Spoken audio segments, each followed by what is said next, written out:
അൻവറിന്റെ മാപ്പപേക്ഷ സ്വീകരിക്കുന്നതായി പ്രതിപക്ഷ നേതാവ് വി.ഡി. സതീശൻ. അൻവറിന് മുൻപിൽ വാതിൽ അടച്ചിട്ടുമില്ല, തുറന്നിട്ടുമില്ല. ഉചിതമായ സമയത്ത് ഉചിതമായ തീരുമാനമുണ്ടാകുമെന്നും വി.ഡി. സതീശൻ പറഞ്ഞു. അദ്ദേഹം രാജിവെച്ചത് അദ്ദേഹത്തിൻ്റെ സ്വന്തമായ ഒരു തീരുമാനത്തിൻ്റെ ഭാഗമായിട്ടാണ് രാജിവെച്ചത്. അദ്ദേഹം UDFന് നിരുപാധികമായ പിന്തുണ നൽകും എന്ന് പറഞ്ഞത് നല്ല കാര്യം. പിന്നെ എന്നോട് അഴിമതി ആരോപണം ഉന്നയിച്ചതിൻ്റെ പേരിൽ പൊതുമാപ്പ് പറഞ്ഞത് ഞാൻ തീർച്ചയായിട്ടും അത് സ്വീകരിക്കുന്നു. പക്ഷേ ഞാൻ അന്ന് തന്നെ ഈ നിയമസഭയിൽ തന്നെ മറുപടി പറഞ്ഞപ്പോൾ ഞാൻ അദ്ദേഹത്തിനല്ല മറുപടി കൊടുത്തത്.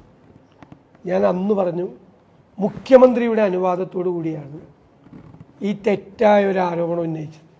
എല്ലാവരും ഇരുന്ന് ചിരിക്കുകയായിരുന്നു അസംബ്ലിക്കകത്ത്. അപ്പം ഞാൻ മുഖ്യമന്ത്രിയോടാണ് ചോദിച്ചത്.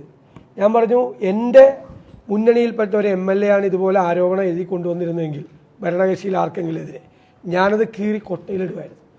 പാർട്ടിയും മുന്നണിയും ചർച്ച ചെയ്യേണ്ട സമയത്ത് ചർച്ച ചെയ്ത് ഉചിതമായ തീരുമാനമെടുക്കും. ഞാൻ പറഞ്ഞത് വാതിൽ അടച്ചിട്ടുമില്ല, വാതിൽ തുറന്നിട്ടുമില്ല.